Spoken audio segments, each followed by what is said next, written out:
Hey, Ryan Reynolds here. Wishing you a very happy half-off holiday because right now Mint Mobile is offering you the gift of 50% off unlimited. To be clear, that's half price, not half the service. Like, Mint is still premium unlimited wireless for a great price. So that means a half day. Yeah? Give it a try at mintmobile.com/switch. Upfront payment of $45 for 3-month plan, equivalent to $15 per month required. New customer offer for first 3 months only. Speed slow after 35 gigabytes if network's busy. Taxes and fees extra. See mintmobile.com. 'Twas a cold winter's night, and without any heat, I wore Bombas socks so they'd warm up my feet. Yay, my feet cried. These socks are the best. So cushy and warm, I can finally rest. But don't rest, I said. There's more, if you please. Bombas also makes underwear, slippers, and tees. And for each thing you purchase, they donate one new to someone who needs it so they're cozy too. Everybody deserves to feel good all the time, so gift Bombas this season. That's the end of this rhyme. Go to bombas.com/audio and use code AUDIO for 20% off your first purchase. The kettle's boiled, Vic. Great. Perfect timing. Just a dash of milk for me, please, mate. Here you go. Shall we get started then?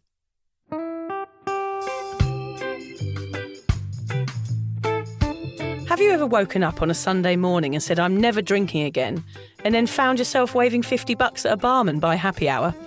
Are you wondering why everyone else can stop at 1 while you head to a dodgy after-party with a weird bloke called Disco Dave? If so, it might be time to take a deeper look at your relationship with your reliable social crutch, alcohol.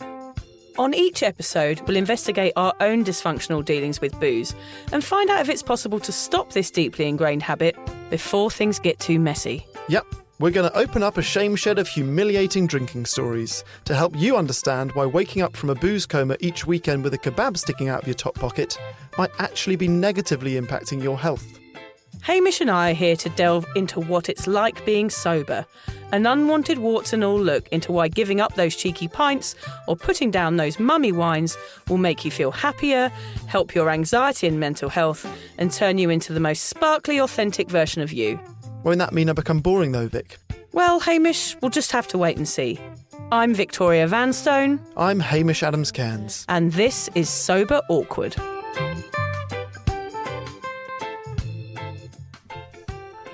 I love a good list, Hamish. You do like a list. Oh, well, you don't. Do you like a list, or just like me making the lists? I like you doing the list because it's like you're telling me what to do. That's it. Yeah, You like it when I treat you like a school child. No, it's more perverse. My reasons more why. Perverse than that. Yeah.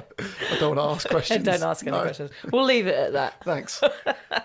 We are very excited today, aren't we, Hamish? We are. We've had a big few weeks. We had our live show, which was amazing, and we interviewed Fatboy Slim. We couldn't quite believe it. We are officially exhausted, but never too tired to get together and tell you all about it. I can't really believe that those two things happened within 8 days of each other. I can't really either, Hamish. It was huge. Basically, we just chug along with this podcast for weeks and weeks and weeks, and then suddenly we have the most exciting 8 days ever. Yeah. And now we're back on it. But yeah, that's always our aim with this podcast, Vic, because we will do weird shit in order to help others do weird sober shit too. Yeah, that's basically the uncatchy slogan of the podcast. Yeah, very uncatchy. We do weird shit, so you do weird shit too. Yeah. We're going to release the Fatboy Slim episode after this one, so make sure you tune in. We are so excited to bring you this incredible guest. What a score, Hamish. I did a little jig on my own when I heard we'd bagged this superstar. Did you? Yeah, I did, and a bit of we came out. Oh. It was actually, I think we got quite lucky because I only got confirmed the morning of. Yeah. So I was already amazingly excited just to be going. And then we got wind that we might be able to get backstage and you might say hello before or after the show. But it wasn't until the morning of that we found out we were doing it, which sort of helped with any kind of nerves. I would have gone overboard with planning. I'd have read everything there is to read, and then it would have been a really dull but well-informed interview. Yeah. So I'm glad that we had no prep time. We had like the car journey together to prep. That's basically it. And that was enough for me. It was quite scary because I actually read the email. I couldn't get hold of Hamish till 5 o'clock in the morning. And I read the email just as I was about to go to sleep that we were going to get an interview with him. And of course, I just laid in bed with my eyes open for about 5 hours, just freaking out, basically, wondering what it was going to be like. It was so far from what I expected. When you said, Hame, we've got an interview on the phone, I was like, oh, we're doing a podcast. Like, who's interviewing us is what I thought. Yeah. I thought, oh, maybe a job offer for us. That'd be cool. That'd be nice. Yeah, I had no idea. But we do want to sort of talk about that this week. This week, we're going to talk purely about sober dancing, I suppose, how to prepare yourself for the dance floor when sober. And then next week, I want to think of him as like the godfather of sober raving. Yep. So it feels right that we should speak to him then.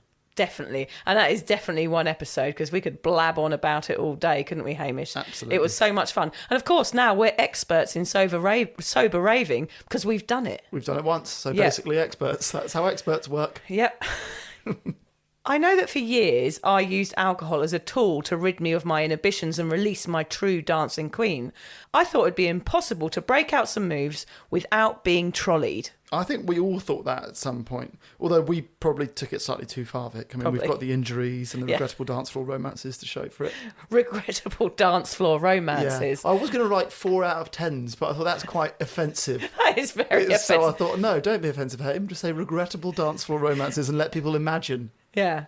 Is that your beer goggled love? Yeah, big goggled love is a nice way of saying it. I would say 4 out of 10 is generous. 4 out of 10, that is rude. They probably had lovely personalities, Hamish.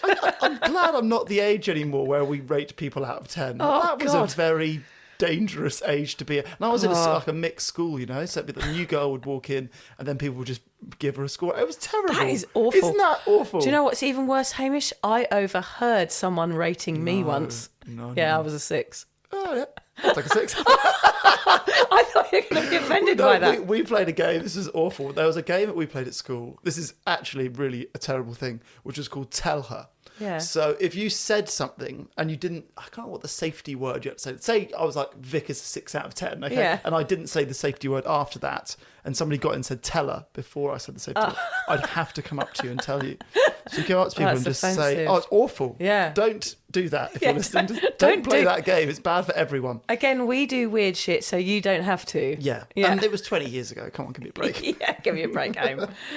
So, not to mention the public nudity and weekly arguments with bouncers who took offence to our Beyonce-esque dance moves. But really, as a newly sober person, this task can feel super daunting. So frightening, in fact, that it can stop you from going out. No I mean, doubt. That's how severe it is, Hamish. Some people don't go out because they have a fear of dancing without boozing. I think unless you are a trained professional dancer, you've probably convinced yourself at some point that your best moves come out after a few drinks. Yep, and here lies the issue. How do you rediscover your best moves and dance like nobody's watching when you kick the booze? We hope that by the end of today's episode, you feel confident enough to step back onto the dance floor and dance like your 5-year-old self in front of your bedroom mirror.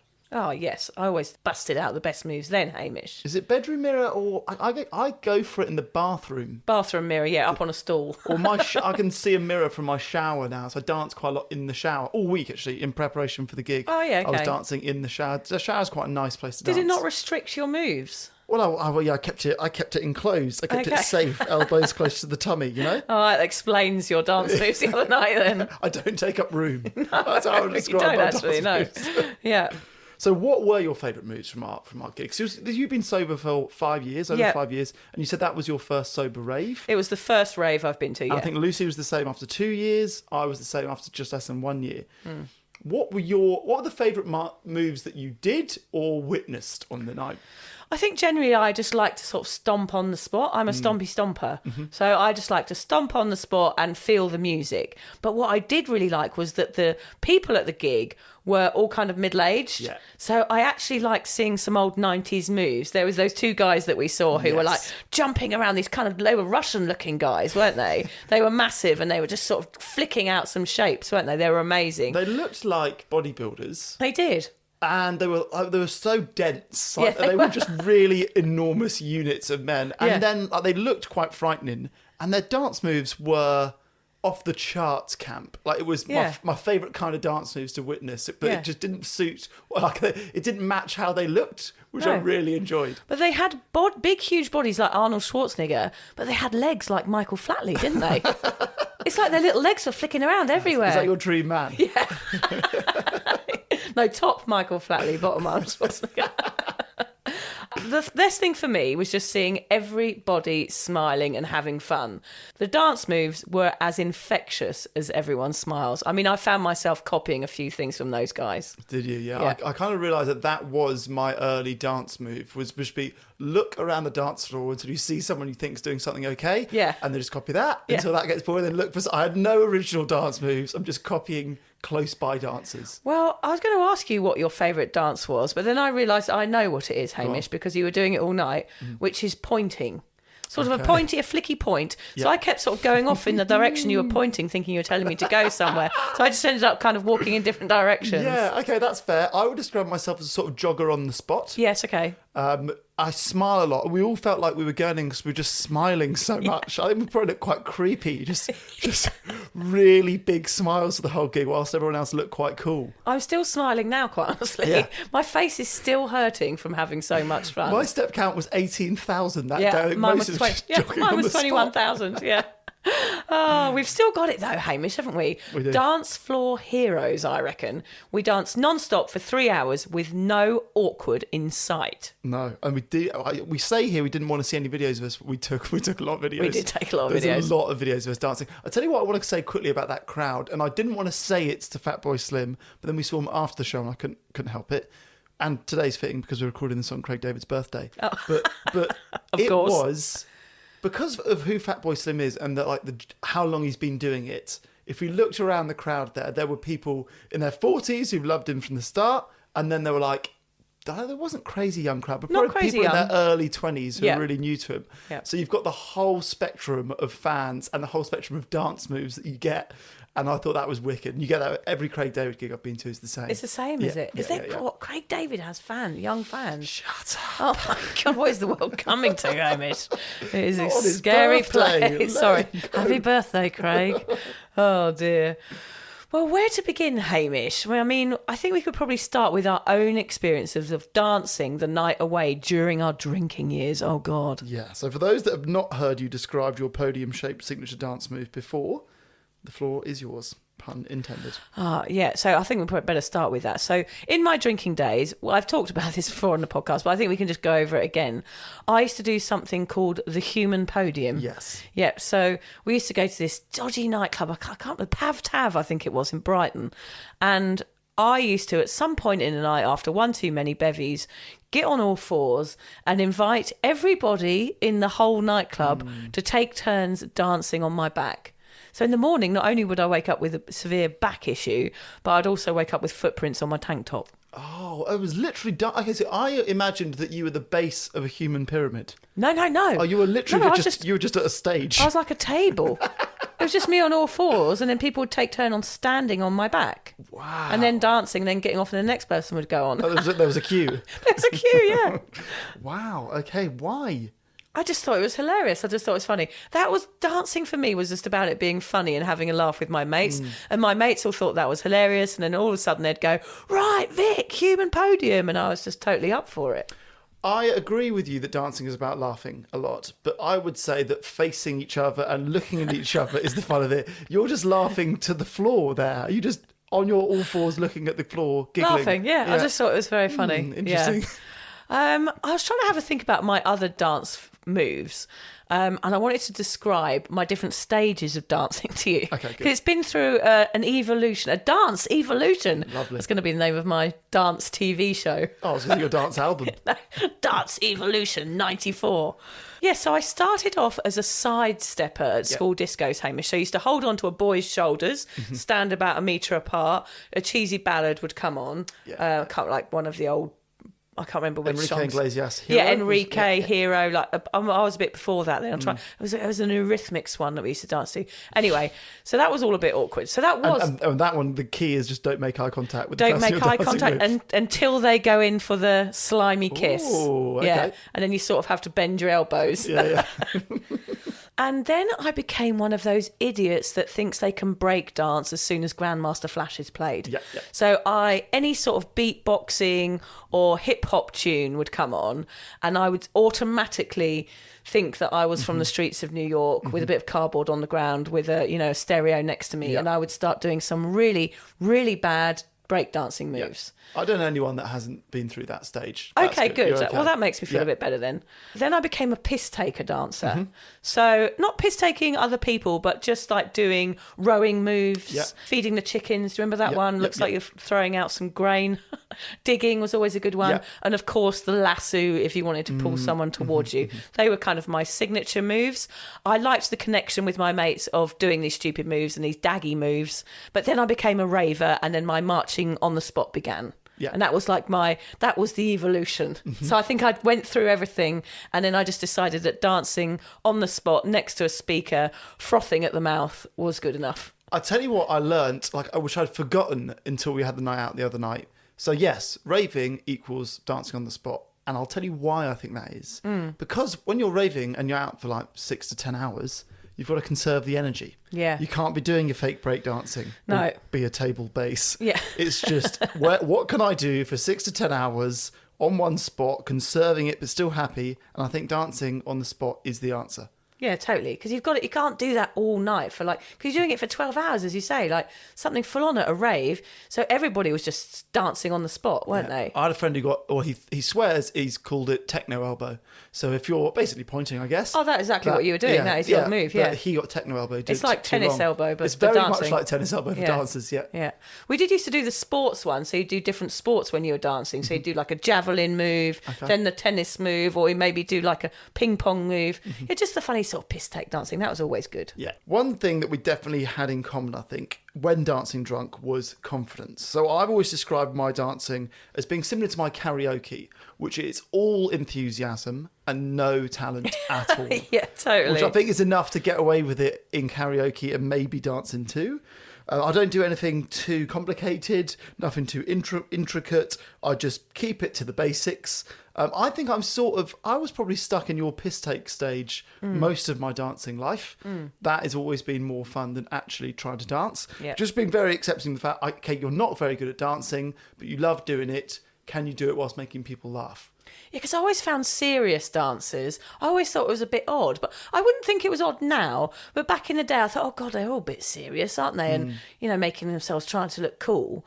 Whereas I thought the piss-taking dancing was much more fun. But then I wanted to think of dance moves, and you've mentioned breakdancing. Dance moves which you only tried after a few drinks when your confidence was sky high, okay? The first one I thought of was the worm. Of course, Hamish. Everyone at some point when drunk on a dance floor has tried it. I don't know anyone that's actually tried it and been like, oh, I actually can do it. Yeah, I've never ever gone, oh my God, he's amazing at the worm. That's the best thing I've ever seen. All I see is people wriggling around on the floor like a maggot. Yeah, and it's usually chin injuries. That's the most common. I had a chin injury. I had a cut on my chin most Saturday mornings from about 1995 to 2005. It's honestly, everyone's done that. I want to know, if you can do the worm, where did you learn? Because it wasn't on a dance floor. You must have done it in your bedroom. Nobody Or people learns. that can actually do the moonwalk. Yeah. I mean, don't try it and then you can just do it. You've practiced by yourself. Maybe you've got no siblings, you've got a lot of time on your hands. But then when you do it on a dance floor, it's pretty cool. Well, that's the thing, Hamish. Would you ever do the worm sober? No one would ever attempt it. It's so dangerous. It's just like throwing yourself on the floor really hard with your face first. So actually, you would never practice it until you were drunk. Well, have I told you that I was the mascot for Surrey Cricket Club? Oh, yes. Okay, so I was this big lion.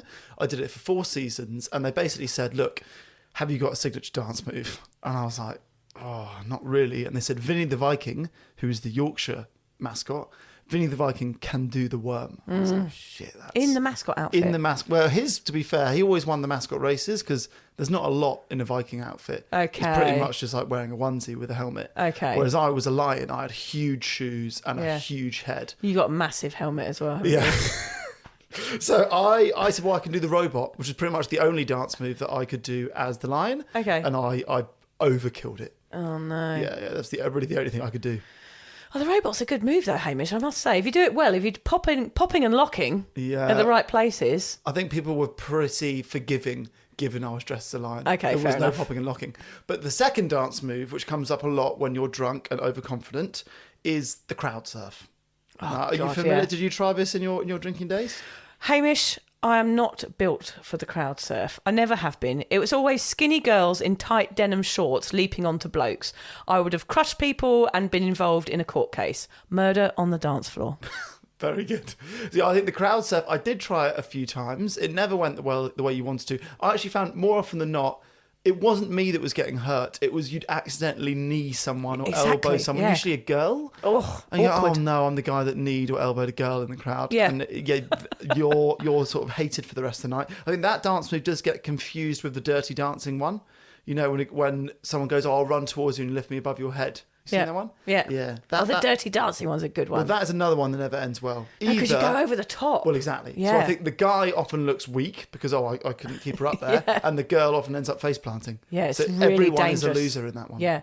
God, that is some of those dance moves. Actually, we must talk about the danger of dance moves. Because sometimes I see people get really injured. Like that one, for example, or spinning someone round and letting go and they fly across the dance floor. They were some of the worst injuries in my drinking days, was people getting their head whacked against a pillar in a nightclub or something. I can remember only wanting to be in the mosh pit. Like that was the only place I was okay to be injured. Yeah. If there's a mosh pit and you're like 17, like, this is where we are for the night. Oh, the mosh pit. Yeah. God, I'm sure there's been a few massive, especially in the skinhead days. Yeah. Like the mosh pit was a nasty place to be, I should imagine. Yeah, the robot I also did, but I looked like I was kind of a glitching robot rather than a kind of cool one. I liked the old routines. I've always loved like doing the Nutbush or the Hustle on a 70s night or the YMCA, even the Macarena, Hamish. There's something very uplifting about communal dancing, even like the other night. Even though we weren't doing the same dance, it felt like we were all in it together. It really tickles my parsnip, that, Hamish. Yeah, nice. Yeah. Nice, okay, good. You know, I always like to get a root vegetable into the podcast somewhere. What I want to ask you here is about sexy dancing. Yes. Because I feel as if, as a woman, there was sort of a pressure that you were expected to be able to dance in a sexy way. Men, it was like you could get away with being the idiot. Yeah. But girls, like, you have to be able to dance sexy. Is that something that you felt? Have I imagined that? Is that something that, like, you would practice and then be like, oh, they're good at sexy dancing, they're good at sexy dancing? Is that something you needed alcohol to feel sexy on the dance floor? Yeah, or no. am I way off the mark here? Well, for me, you're talking to someone here who would never, ever have done anything to appease a man, I would say. So I'd never go, oh, look at me, look how sexy I am. Like, that just wasn't on the cards for me. I was just having a laugh with my mates. I didn't give a shit about what blokes thought for me in my ravey, hazy days. It was just get on the dance floor, have a laugh and, you know, be with my friends. So I never, ever did that. And it was the same as fancy dress. It's a similar thing, isn't it? The women always used to dress up as nurses or cats or something weird and sexy. And I would be sat in a corner dressed as a farmer or Barry Gibb or a sausage.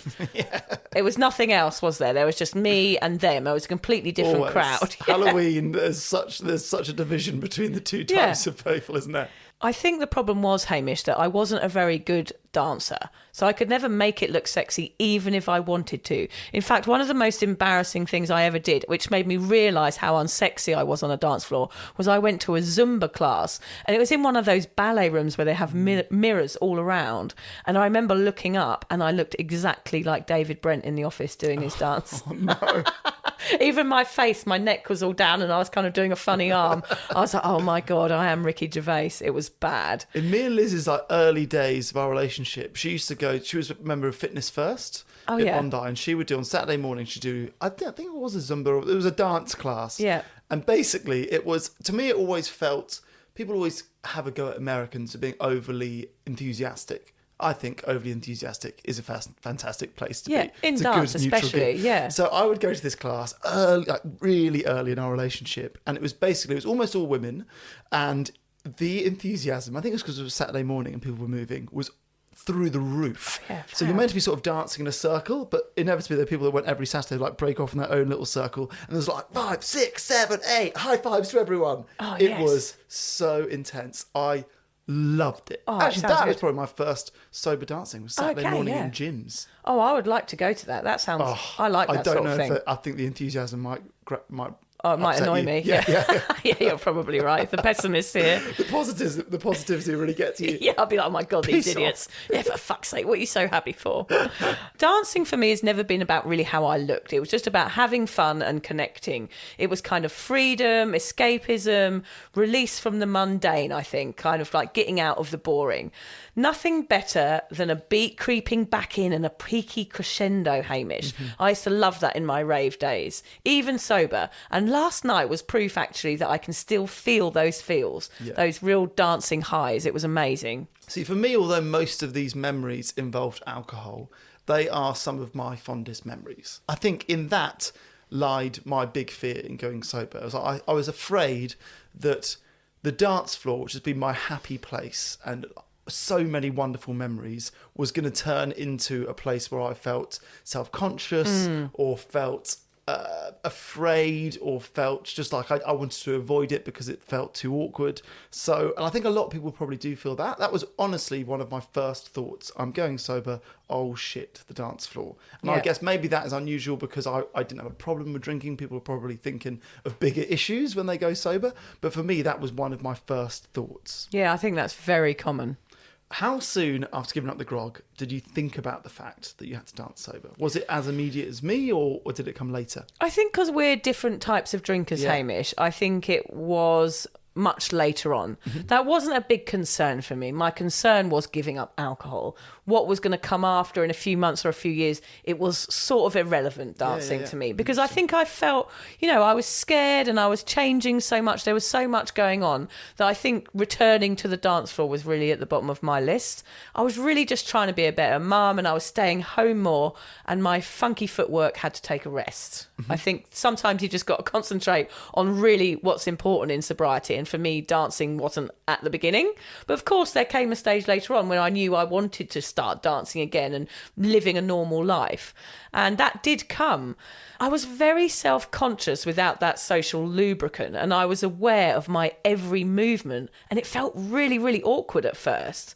So I didn't do it that much, but if I did, it was on my deck at home with a good Ministry of Sound Classics album. Yeah. So really, I practiced. I practiced for a couple of years even, Hamish, before I went out dancing. And actually, I loved not doing it for a while. It felt good because usually dancing for me was so chaotic and it was all about drinking and it was all about kind of this whirlwind of a night and me not remember anything. And so actually, it was nice to take a step back from that for a while and feel a bit more peaceful and not feel like I had to go out. And I think a lot of people feel like that in early sobriety. So I think we will say that in this podcast too, like, don't force yourself back onto a dance floor just because you feel like you have to do it. Sometimes it's nice to take a break from something and go, well, that was great, but now I'm ready to go back in. I'm ready to hit the floor. For sure. Some of my best dances have been in the kitchen, at home with Liz, in front of Sunny. Yeah.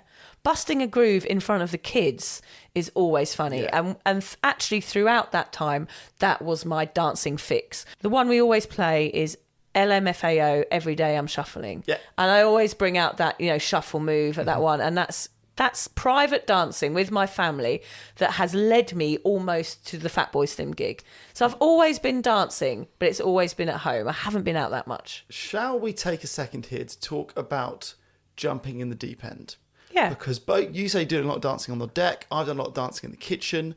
And even though it's been, for you 5 years and for me just under one, going back to a rave at Fatboy Slim, we started dancing side of stage and we were the only people side of stage. So if you think about being afraid of dancing, in public, everyone at the gig was looking at him and we were probably in the peripheral of their vision. So I felt quite self-conscious at the start. I was like, holy shit, we are dancing on the stage with Fatboy Slim. Yeah. So it took me a while to sort of get into it, actually, the other night. It took me, I don't know how long, but by the end I was completely free, but still felt some awkwardness. Really? And self-conscious. I didn't notice that in you, actually.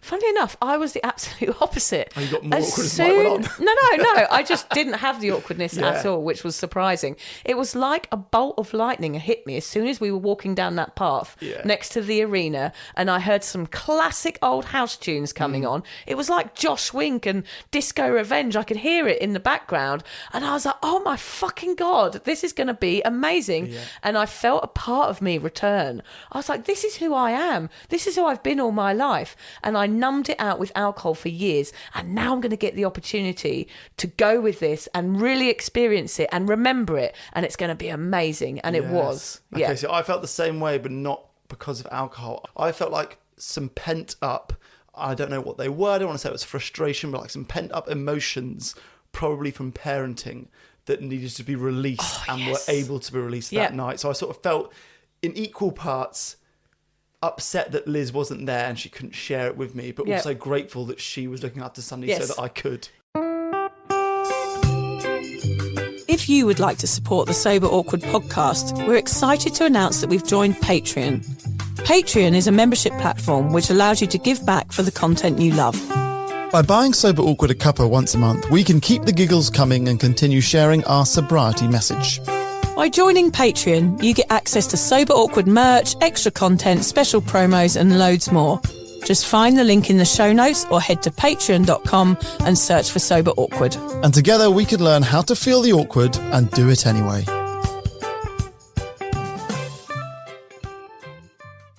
It's a release. Yeah. Dancing is a release. There must be endorphins released. There must be something going on in the body. I mean, it's a tribal thing, isn't it? Yeah. It is probably the most oldest form of release without drugs and alcohol and everything else. Mm-hmm. There is something within dancing that makes you feel good and makes you feel happy, especially in a crowd, especially communally. With pyrotechnics, with lasers, with lighting, all of that which you can't get on your deck or in your kitchen added to it. Oh, God, it was good. Yeah. And also that weird smell. We both noticed that. I was like, oh, this is such... And we were outside. This is like an outside gig. We were like, it's not necessarily a bad smell, but it's a very distinctive rave floor smell. I think it's like the smoke machine or something smell, isn't it? Yeah. Mixed with cigarettes feet or... and fart. Yeah, and farts, probably, And I feet, guess that is an unpleasant smell, really, yeah. isn't it? I like it. Some people hate dancing, though. Most people that I know don't, but some people hate it. I think that must be to do with a bit of a lack of confidence, concern about looking silly and people thinking you're a weirdo, which is, of course, why lots of people drink before a boogie. The two really are joined at the hip. Did I ever tell you about one of our first days at drama school where no one knew anyone, and he said, right, warm-up exercise, everyone dance around the room. He blared the music, everyone's running around dancing. One girl was a dancer, she looked great, the rest of us a bit awkward. And I can remember feeling self-conscious doing this, first day of school, and eventually I had this epiphany, which was everyone is feeling the way I'm feeling, so no one is looking at each other, judging you. And like that realisation was like, you can just let go. Just got to let go, yeah. And I've never forgotten it. I was like, actually, everyone's so concerned with their own shit. Yes. That you can release more than you think you can. And actually, I felt that when I did the sober dancing thing, when you go and do the silent disco, something about having the headphones on and the loud house music in your ears, you let go. You suddenly feel unself-conscious anymore, and it is a wonderful feeling. Not that unself-conscious is a word, but let's glaze over that. Wouldn't be the first time we've made up words on the podcast. No, wouldn't be, would it? So for those that are lacking in confidence or feel self-conscious, we use our old buddy booze again to fill that gap between fear and confidence. So true. But what if you could learn to dance and love it without alcohol? Is it really possible, Hamish, for ex-boozers like us? I think so, don't you? I hope so, yeah. I mean, the good news is that there have never been more ways to re-enter the dance scene as a sober person. I mean, researching for this episode, even the fact that there is such a thing as a sober rave, a sober festival, or like these pre-work dance parties is a revelation. I'm not aware if they even existed 20 years ago. No, probably not, no. So if you feel ready to head back into the so-called normal club or festival world, these are a great way to ease yourself back into the scene. In fact, the very nature of dancing has been reimagined as something that is great for your physical and mental health, not just for pulling a bird in a nightclub. Did you ever go to one of those dances before work? No, never. So yeah, they had I never had a job. It's partly true. I think it was at Old Street Station or one of the big sort of East London tube stations. Okay. And I went there, it must have been at 7 a.m, and there were hundreds of people Like raving in like suits and ties, and then they all got in the underground and went to work. God, that is amazing. Such a good way to start work. The only thing that I did like that was when I was teaching in Thailand, and in Thai schools, before school starts, you all go out onto the playground and you dance. Yes. It's like that prison in the Philippines. Prison, yeah. They did the thriller dance, didn't they? They learned the thriller dance, yeah. So it's those endorphins again, like getting up in the morning and letting rip is a really good way to start the day. I often see people on the beach. People take the piss out of them. There's often a couple of weird guys on the beach on their own with headphones on, like stomping on the sand, and people go, "Oh, look at that bloke, what's he doing?" But I'm like, yes, that is. I want to do that. I've got a lot of respect for them. I have too. Yeah. And then obviously we've both done that no lights, no lycra. Yes. Which we now sort of push at people who are early in sobriety and nervous about things like dancing. It's like a really nice way to ease yourself back into the dance. So if you missed that podcast episode, it's basically when you go to a completely dark room and there's no booze and there's no drugs and there's all ages allowed, and you dance for an hour. Yeah. And it was extraordinary, wasn't it? There's a few things like that. I know there's a guy called Jasper Valance who runs some sober raves where you do fancy dress in Sydney. Mm-hmm. And my friend Emma from Hope Rising Coaching, she does an ecstatic dancing in Melbourne. So check those out as well. There is a lot going on this scene for sober dancers. So get in there. It's important to remember that it's the environment that makes dancing fun. It's that loud music, it's the friends you're there with, the lighting, all of it. And you still can get to that place without alcohol.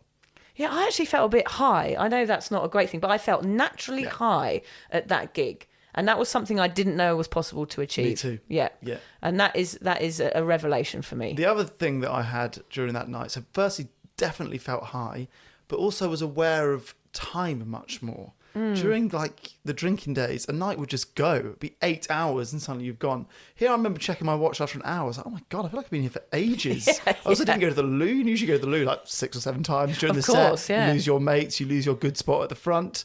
So I was so aware of, oh God, like time is going slowly. I'm really enjoying every second of it. I think we must quickly just tell the listeners about the best point in the night was when Lucy and I, because Lucy came, of course, like Lucy came with us, and we suddenly, Hamish was dancing and there were some stairs, and we said to the security guard, because we were backstage on our own, we were literally the only VIPs there. So we had the whole of the backstage area to ourselves, and Lucy and I suddenly saw some stairs, walked up, and we were on the rooftop overlooking the whole thousands of crowd, just us. And we were trying to text Hamish going, there's a rooftop. No, you called me. Like, this is ambitious. Yeah. In the middle of the dance, I pick up and hear nothing at all. Hang up. I was like, I'll try and text her, and I just get this text saying, "There's a roof."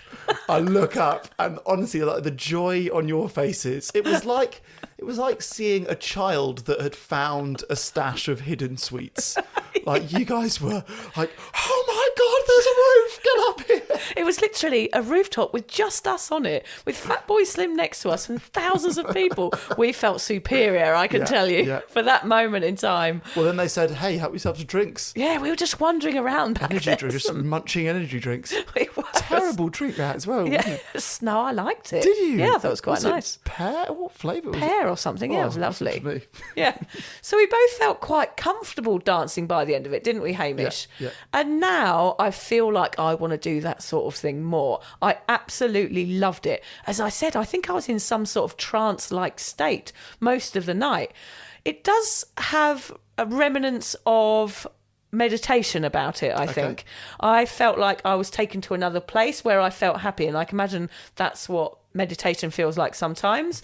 It's taken some practice, and even that night to sort of just go, tell myself this is okay, be your authentic self, don't be self-aware.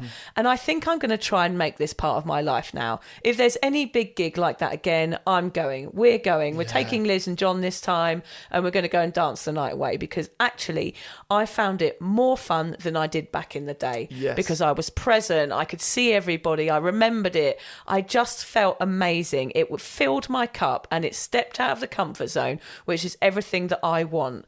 I won't be doing a solo waltz for you anytime soon, Hamish, but being part of a crowd last night was as euphoric as anything I've ever experienced. It gave me the chills that I used to have back in my rave days. I won't be asking you to do a solo waltz for me. I think that was our plan this afternoon. Let's go into your brain. I tell you the other nice thing about it with regards to going sober is back in the drinking days, you'd go to the party, you'd enjoy the party, and then you would, I always enjoy the moment after the party, or a moment after a gig or a great show or a great sporting fixture where you just unpack it together. And we unpacked it for like as long as we were there. We were unpacking it on the walk back to the car, on the long drive home, and I loved that part of the night where you like share, everyone's feeling the same thing, you remember every song, and you're like so present during the whole thing. And now now the three of us could be up in 3 months and talk about that night and still get the joy from the memory. Lucy was saying yesterday, she called me and said, I keep trying to do work, but then I just want to go and look at the photos. So she kept sort of stopping her work day in order to go and have a little memory break. You described it as one of the best nights of your life. I wanted to say that was like I've got married and got a child, but I understand. It was really one of the best nights of my life, I think. Yeah, I really do think it was. Sober, everybody. Sober, best night of my life. That's saying something, isn't it? I can't believe you said that. Alan texted us because Alan was going to come, and he texted, he goes, oh, how was it? Because he couldn't make it. I thought, I imagine we should just play this down. No. Vic, 20 seconds later response, best night of my life. You fucking idiot, you should have been there. I did feel like that. I was like, for fuck's sake, Alan. Oh, dear. Feelings of self-consciousness are unavoidable in sobriety, of course, in almost every social situation, and dancing is one of the more extreme. Again, my bright light story comes into play here. Feeling like you are very self-aware, everyone can see you, everything feels raw and real, and that is what it's like in early sobriety. But of course, practice makes perfect. Well, that bright light and that self-consciousness can drive a lot of people to relapsing. The idea of being their old selves seems like an impossible goal without any kind of Dutch courage. They begin to feel boring and might choose to no longer go out at all, and that is a very dangerous spiral to fall down. And actually, Hamish, that was something Lucy was talking about, wasn't it? She was staying in too much in her early sobriety, and that used to make me really worry about her. But she started going out more. She said to me last night, I'm beginning to live my life again. And she's feeling much more happy in her sobriety and much more confident. We did make that joke, didn't we? We said, when you used to go out loads, you wouldn't talk about it much. And then you go sober. We had this one night out, and Lucy and you like told everyone at the school pickup, told your kids' teachers, told all of your friends back home. Maybe you go out less often, but everyone knows about it. That is going out sober in a nutshell. I've been out once in 5 years. I'll go out again in 5 years, another 5 years' time. We'll be posting photos of that night for 2 years. It was the highlight. As with any advice we offer on this podcast, it's always important to remember not to put yourself in a position like a nightclub until you feel ready. Definitely give a sober dance a go before going back to any of your old haunts or places that might trigger you. Yeah. Or grab a few other sober mates and head out for a night together. It was nice doing it as a sober crew, wasn't it? We must just mention at the end here, we're going to do that. Obviously, we're going to release the Fatboy Slim episode next week, but we just want to mention at the end, we went back to collect our microphones and all the recording gear from Fatboy Slim's dressing room, thinking we'll just pop in there. And he suddenly shouted out, "Is that the sober crew?" and invited us in, and we stayed backstage for half an hour with him chatting with his amazing manager Al, and we just had such a laugh. In fact, we were getting a photo with Al the manager, and Fatboy Slim tried to get in the photo, and we were like, no, we don't want one of you, and sort of like we're taking the piss out of each other. He was so lovely. It was like being with an old mate. It was amazing. And we were like, yes, we had the sober crew. Yeah. We're finally in the crew. We want to stay the sober crew. We can be Fatboy Slim's Brisbane sober crew, can't we? I did think that it must be nice to talk, as a performer, to talk to someone after the show who's not off their nuts. Yes. Like, he must have some crap conversations with people after his gigs. I don't know. I was talking a bit of shit. I was a bit off my head. I did feel a bit... My nerves made me kind of gibber like an idiot, but oh well, what can you do? I'm sure he meets worse. We like to recommend that you start off small with these things. Ask yourself this question. Where is it that you feel the most confidence dancing? Is it your car? Is it in your kitchen? Is it on the deck like for Vic? Is it in front of that bathroom mirror? Wherever it is, start there before building up to a night out or a wedding or a rave or a festival. Wherever it is, just take small steps. And of course, our advice on this podcast, as you all know, is feel the awkward and do it anyway. Just bloody get out there, live your life. And if it does feel awkward, it won't feel as awkward next time. And if you hate dancing, you don't have to go out. No. This episode is not for you. You can just chill, stay in. I would say if you hate dancing, try it out. Give it a go. Because actually dancing is going to make you feel good. It's going to make you feel happy. So just dance. Just dance. Just dance. Okay. Always back to the trumpet. Always back to the mouth trumpet for me. She starts singing Lady Gaga, loses confidence, goes back to the same space, mouth trumpet. Quote, Hamish, quote, come on. Okay, yeah. So we're going to end with some good ones and bad ones, which is our new tradition. Albert, I like the fact on Sober Awkward, I'm about to quote Albert Einstein. Yeah. You're going to think, what has Albert Einstein got to do with sobriety? I can't imagine he was much of a raver. I can't even believe that this is one of his, but I double-checked it. Go on then. Albert Einstein said, "We dance for laughter. We dance for tears. We dance for madness. We dance for fears. We dance for hopes. We dance for screams. We are the dancers. We create the dreams." I think that was Willy Wonka. It might be Willy Wonka. Same thing. The other one is Dave Barry. Nobody cares if you can't dance well. Just get up and dance. Yes. Love that one. That's basically what we're saying to people that don't like dancing. Yes. And then we've got these disappointing affirmations, which is our new favourite Instagram page, where you think you're hearing something positive, but it usually kicks you in the face. Vic, you want to do this one? You are responsible for your life, which is a terrible idea. Yeah, that's a good one. We just want to mention here as well. Oh, I added another one, Hamish, there. Okay. There are shortcuts to happiness, and dancing is one of them. Yeah, nice. We just want to add here as well that our Sober Awkward t-shirts are now up online, so you can grab one.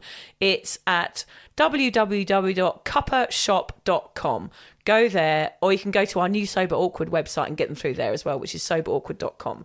They're brilliant. Actually, we gave Fatboy Slim one, didn't we? I was going to say. Yeah. Did we say that he's just one of our models now? He works for us. That's it. Yeah, I'm sure he'll be thrilled. Yeah, I'm sure he'll be thrilled to hear that. He owns one, so you should own one, because that's how marketing works. Fatboy Slim is cool, and if you buy one of our t-shirts, therefore you are officially cool. That's how it works. That's how it works, yeah. What are you up to now, Hame? I'm packing. Yeah, you know your life's rock and roll when I've got to spend all afternoon packing and mowing the lawn. Oh, God, mowing the lawn's the worst. Yeah. Actually, I've never done it, so I don't know how. I actually never mowed a lawn, but I can imagine it's really bad. Unless you have one of those ride-on ones, but yeah. All right, have a good weekend mowing your lawns, people. Bye.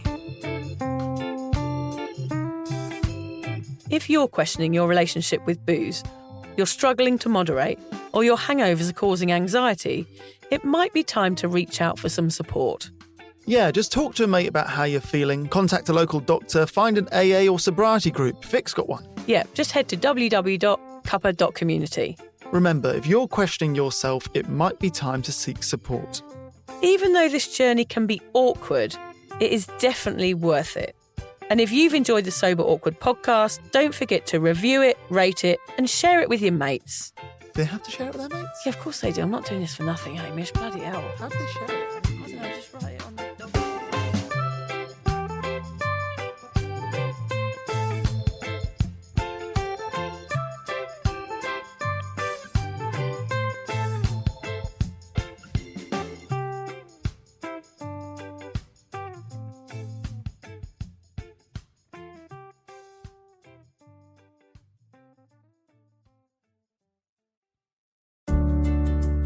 Hi there.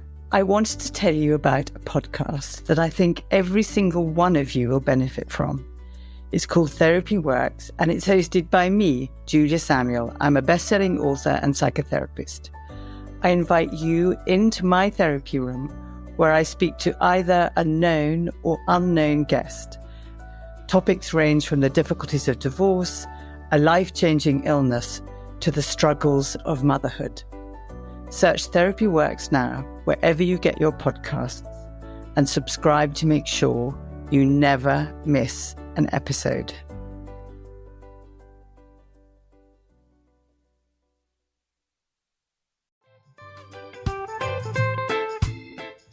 Vic, so do you fancy coming on a sober holiday? Don't worry, we're not talking about some corporate wellness retreat with cucumber water and enforced eye contact. No, this is a Sober Awkward retreat. 8 days of sun, sweat, laughter, and absolutely no hangovers. Yep, it's all happening in Thailand next October. Picture this: yoga at sunrise, writing workshops, ice baths, Thai boxing, and lots of awkward sober dancing under the stars. It's a proper holiday with proper weirdos, our kind of people. Yeah. You'll meet legends who've also given the booze a boot and want to have fun without feeling like a social reject. Come solo or grab a mate. Bring your awkward, bring your sun cream. No pressure, no judgment, just a big, warm, sober hug in paradise. All the info is at soberawkward.com/retreats. Come and get sweaty with us, emotionally and physically, in our all-inclusive jungle resort. You'll start out as 15 strangers and leave with 15 new sober mates. I'm not sure I want 15 new sober mates, actually, particularly sober ones. Yeah. Oh, well, you're not invited then.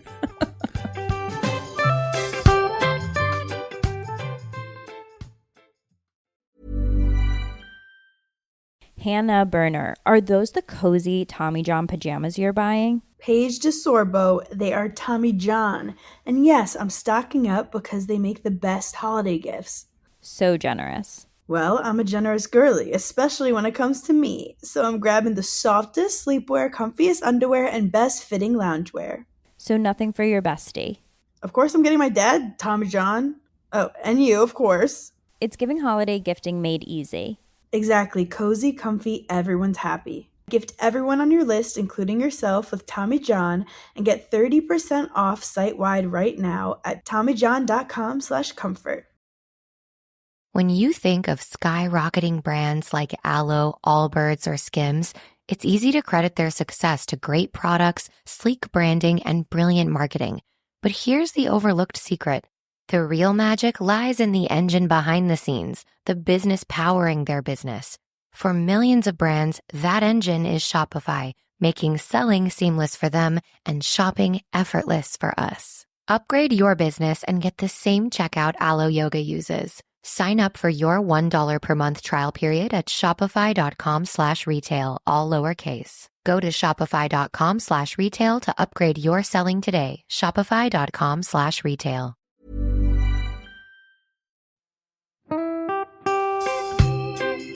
So, as you probably know, my comedy memoir, 1,000 Wasted Sundays, is officially out. All my magnificent fuck-uppery in one awkward hit. If you'd like to get your hands on a copy, it's now available from all good bookstores. We always say all good bookstores, don't we? Yeah. Are there bad bookstores? No, it's probably ones with moody sellers. Oh yeah, really depressed librarian folk. Yes, okay, yeah, good. yeah. So there are probably some, but we're only storing it in the good ones. It's only made it into the goodies. You can also get it from all good online retailers. The print version and ebook are out now, and the audiobook will be available in March. I've been writing my memoir for 5 years. It will make you laugh, cry and cringe, and hopefully inspire a few people to reconsider their relationship with booze. If you love the podcast, then I think you'll love the book, even if I do say so myself. Hamish has read it. What did you think? I feel like I know a little bit too much about you now, to be honest, Vic. Look, I really loved it. It was hilarious and surprisingly moving, but I feel like I've seen you naked in a literary sense. Yeah. Does that make sense? Yeah, that's worrying. Yeah. From an emotional point of view, seriously, it wobbled my teeny weeny wooden heart, Vic. Okay. My teeny little wooden heart. Well, his wooden heart is broken. Anyway, so if you do manage to get your filthy mitts on a copy, please do me a favour and head to goodreads.com and give me a review. Doing that will help me get it out there to those that need a bit of sober support. So there you have it. My story, unwanted warts and all. Come and get awkward with me. Not to be too demanding or anything, but seriously, go and buy it now. Go and buy it right now. Yeah, don't just tell your friends, buy it, and then buy your friends one or two. Yeah, don't give them a copy, buy it. Yeah. And you know what? Don't be careful where you store it. If you lose it, you can always buy another 5. Buy another one. Yeah.